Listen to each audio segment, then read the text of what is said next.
आज मत इच्छा है कड्डी भजा खाइबार लगी जेनटा पाउंस तरकारी तो चलो डेरी न स्टार्ट करवा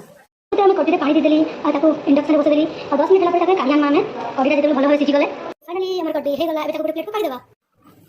एमती छोटू साइज काढ़ीदेवा कड्डी छाणी रखीदे एवं चलो भजा करवा आम कढ़ी बसला ऑयल ऐड करवा एबे आम ऐड करवा करडी करडी को टिके एबे मिक्स करदेवा एबे आम ऐड करवा कंचा लंका एबे आम ऐड करवा हळदी पाउडर ऐड करवा सब्जी मसला गरम मसला एंड मिक्स लूण आउ टमाटो ऐड करवा एंड टिके मिक्स करदेवा एबे टिके पानी देदेवा आउ ताको किछि समय पय रखिदेवा जेमति से भल भाव रे सिझी जिवो एबे भल भाव रे सुखी गला एबे धनिया पत्र ऐड करवा